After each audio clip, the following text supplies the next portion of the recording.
Hi guys, I'm back again today with another reaction video, and today we are continuing with Professor Dr. Jeffrey's story of his transformation from atheism to Islam. So before we do start, don't forget to subscribe if you haven't already. Click that bell button to get notified whenever I do upload a video. Anyways guys, let's check this out.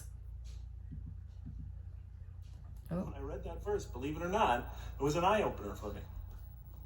I had always been obsessed with the evil potentials of human beings.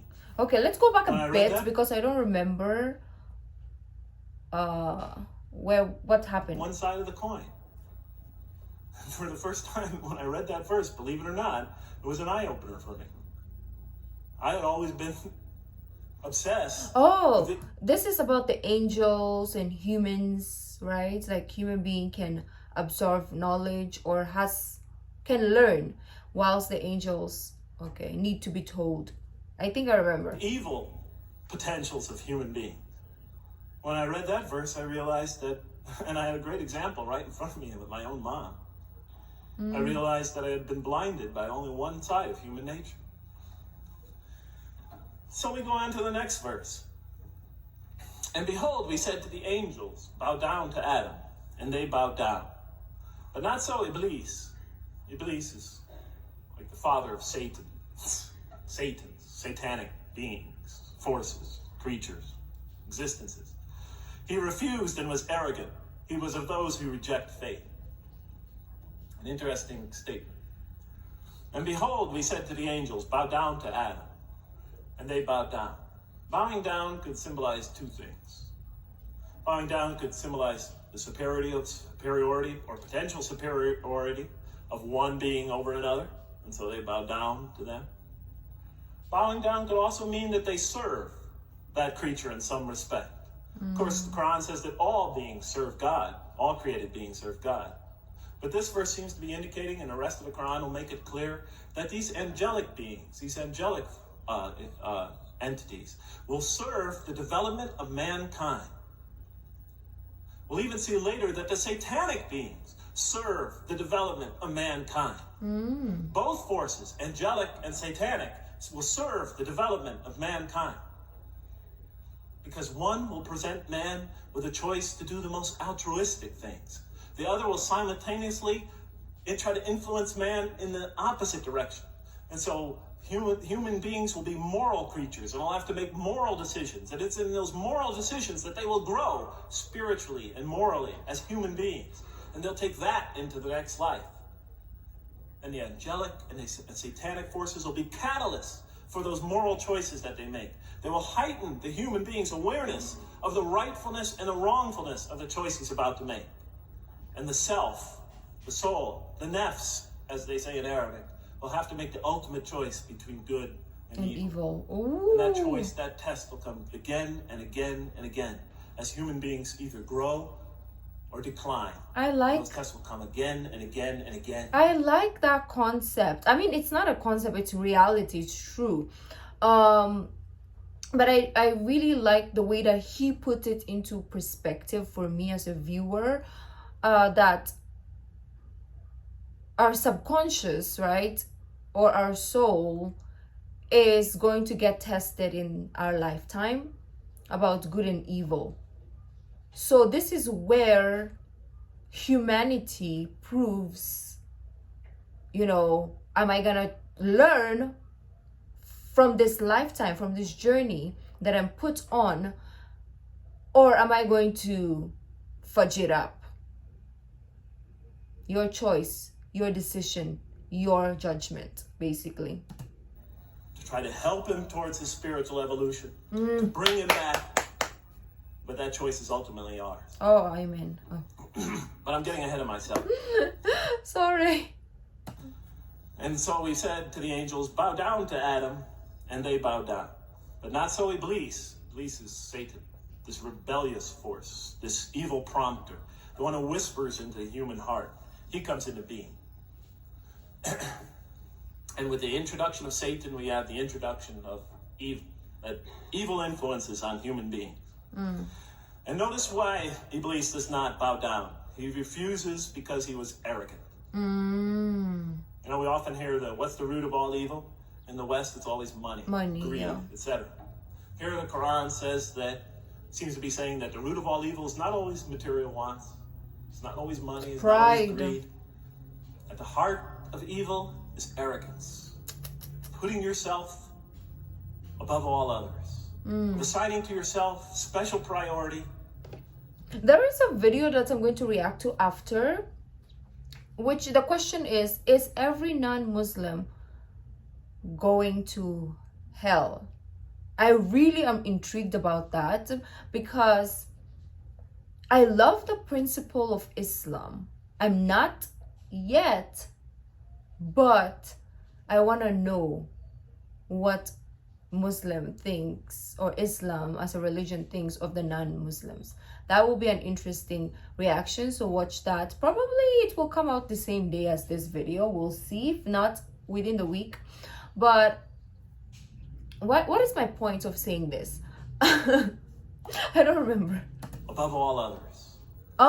It's because of the characteristics, right? It's because I really love, like I said, the teachings and the principle. So I try to be that type of human being. So I just want to know, if even if you try to be the good human, are you still going to heaven or hell? Or do you have to be Muslim just to get to heaven? I don't know. We'll see. Yourself special priority and neglecting the rights of others. Of pride and arrogance and envy, the source of evil. He was of those who reject faith. I looked at that verse and I said, okay, I mean, I get why you would create angels to sort of influence man in a positive direction. But why in this story now are you introducing Satan? What sort of role was Satan play? I want to know the answer. And then, of course, you just think about it for a minute and you say, yes. The story is telling us that on one hand, we have these magnanimous urgings come from one direction. On the other hand, we have these satanic urgings coming from another direction. In other words, the Quran is telling us that man is not only a learning creature, but he's a moral creature. He has understanding of right and wrong. And God infuses those and allows those influences to come to him. Man is not only an intelligent being, but a moral being. And we said in the next verse, O Adam, dwell you and your spouse in the garden, and eat freely thereof what you wish, and eat freely thereof what you wish. But come not near this tree. We learned that. For then you will be among the wrongdoers. We watched the Adam I and looked at this verse and I was, starting to wonder if the author was drifting back to the old story again. I was confused. And we said, O Adam, dwell you and your spouse in the garden, and eat freely thereof what you wish. But come not near this tree, for you will be among the wrongdoers. I thought it was drifting back to the old story. Man sins, man's punished for his sins with earthly life. Maybe the author is drifting, he had a good idea, and now he's drifting back to the sort of traditional story. Maybe he couldn't make his mind up what story he wanted.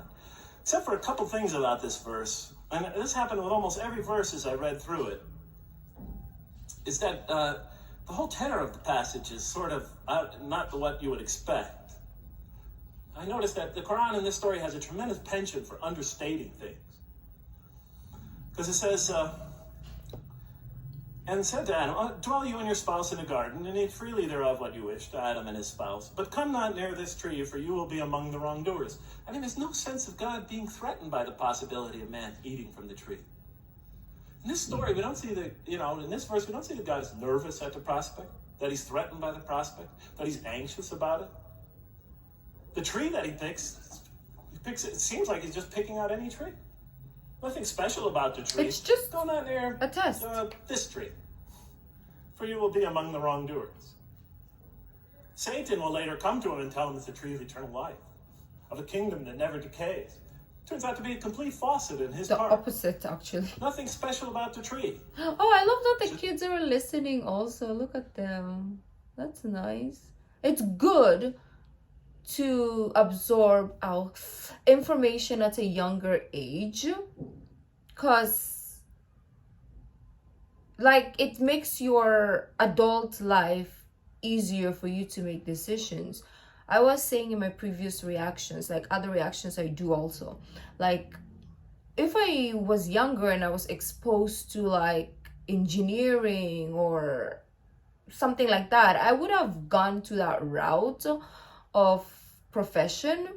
But since I wasn't, like nobody at a young age told me that I can be an engineer, or I can be an astronaut, or I can be a doctor. I didn't believe in myself, so I didn't become, right? So what I'm trying to say is exposing children to great content is important, because when they're adults, they know what's wrong, what's right, and also they know they can be so and so, and they cannot be so and so, right? So am I talking shemangles or just a tree? God's not nervous at the prospect at all. You know, in the tradition that I came from, God is threatened by the prospect. He has to put an angel with a fiery sword by to protect the tree, so that mankind never goes next to it again. I'm not putting it down, I'm just pointing out the difference of the story. They're both beautifully told. But he said, has to guard the tree. Why? Because if they eat from it, they'll become gods like us. This man, he's already has a rebellious nature. Can you imagine if he eats from this tree? Can't let him get near that tree. But here, just, calmly says, but if you do, you'll be among the wrongdoers. God is not worried about himself. It's just warning man, making it clear that if you do this, you're doing a wrongful deed. Again, the whole tenor of the all these verses that you read through it is God knows exactly what he's doing. Okay, next verse. But Satan caused them to slip and expelled them from the state in which they were.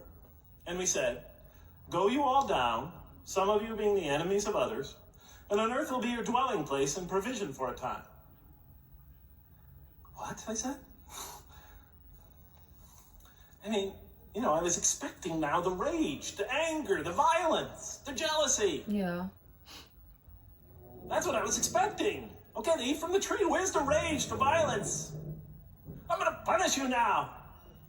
You're going to sweat on earth. And you're going to suffer, and you're going to stub your toe, and you're going to work, and you're going to labor. And you're going to die there for what you did. And where's the woman? Right? And the woman, right? She's the one who's going to suffer the most, right? She'll have to suffer labor pains and monthly cycles, right? And bleeding and crying out when her children come into the world. She'll scream out. And worst of all, the greatest humiliation, the man will rule over her. Oh. When he's obviously her intellectual... She's like, I know, right? Inferior, because she and the angels she and Satan seduced him, and he just bumbled along and committed a real, wrong deed. Well, I don't mean to make light of it, but the story is obviously different, though. No threat here. As a matter of fact, look at the way it says, "O Adam, dwell you and your spouse in the garden, and eat freely thereof what you wish. But come not near this tree, for you will be among the wrongdoers." Then they make the mistake. But Satan caused them to slip and expelled them from the state in which they were. And we said, go all you down, some of you being enemies of others, will be adversaries of others. Some of you will be adversaries of each other. And on earth will be your dwelling place and provision for a time. A time. This is not a deity losing it. If you look at it, on earth will be your dwelling place and provision for a time. That's not the words of a God that is lost. It's basically like, it's really extreme. Okay, you disobeyed me. This is your punishment. This is where I'm gonna put you. I love you so much that I'm gonna give you an in-between. I'm not gonna keep you here in heaven because you disobeyed. I'm not going to put you in hell, but I'm gonna give you the in-between, which is earth. And now, let's see what happens, right? Extremely upset. On earth will be your dwelling place and provision for a time. But notice something else about this verse. When you read these verses for the first time, I don't know, maybe I'm nuts. And many people think I am. But when you read these verses for the first time, I mean, this is just so much that catches your attention. But Satan caused them to slip. And remember, I couldn't get that verse those words out of my head. Satan caused them to slip. To slip? To slip. The greatest sin in the history of the human race, and it's called a slip. You know, in my culture, slip means, you just momentarily, for a fraction of a second, you lose your focus. It's not a big deal. True. My Uncle Bob used to always say to me, Jeff, I'm sorry I'm 5 minutes late, I slipped up. The understanding is it's no big deal. It's just a slip. That's what we say when we make a minor mistake. I slipped up. Don't worry about it. Never happen again. A slip, I said? Momentary loss of focus? The greatest sin in the history of humanity? Why we're all here? Why we're all suffering? Why we experience death? A slip? I didn't believe it. I went to my Arabian friends at that time. I didn't know any Arabic. I came to this verse. We went through it line by line. I said, now don't change any words. Just read them one at a time. But Satan made them, and I said, okay, this one right here. What does it mean? Tell me what that means. They looked at it, it says, slip. Slip. And expelled them from the state in which they were. A slip, I thought? But then maybe I was trying to force the traditional understanding, the traditional interpretation. Maybe it was just a slip. I mean, after all, they didn't commit murder. They didn't commit robbery, rape, pillaging, assault. They ate a couple of pieces of fruit. Yeah. It's not the greatest sin in the history of humanity by any means. And then the next verse says, and then they were expelled from the state in which they were. Well, what state were they? Let's see now. Let's go back from where we started. First, mankind is being taught. We see he's an intellectual being. Then we show he's a moral being. Moral being means he's a being that's going to have to make choices. And then God gives him this choice. It's not a huge deal. It's not the gravest sin in the history of humanity by any means. It's minor by any standards. They make it, though. We see that God originally intended to put man on earth as his vicegerent. We see a period of preparation where he's being prepared intellectually, where he's growing as a moral creature. When does God finally put him on earth? What signals that he's ready to begin? He makes his first independent choice. It's not the worst deed in the history of humanity. It's minor on anybody's scale, but it shows that mankind is ready to act on his own. To be his own, to make his own choices, that God has empowered him to make choices, and he's ready to make them and carry them out, and see them most often to their expected ends, if God wills. And that seems to be the only real significance of it. But I thought, maybe I'm getting this wrong. Maybe God just blows off into an angry rampage the next verse. So I look at the next one and it says, he's still looking for and then Adam anger. received words from his Lord. And then God turned to him mercifully, for he's oft returning, ever merciful. Well, if I had any doubts up till now that God is not enraged by what this has happened, done. that God hasn't prepared mankind for this choice, for what was eventually going to happen, remove this. but all this was preparation for mankind to begin his earthly sojourn in this famous allegory. If I had any doubts before now, I had them. Certainly didn't have them after reading this verse. Oh, I know there's more. That cannot be it. This cannot be the end. No. This has to be a longer. This is the link that I got. So let me know if there's like a continuation. Excuse me. Because I would really love to react to the continuation of this. Like more of his, like the whole entire speech. No, not the speech. Teaching, story, talk.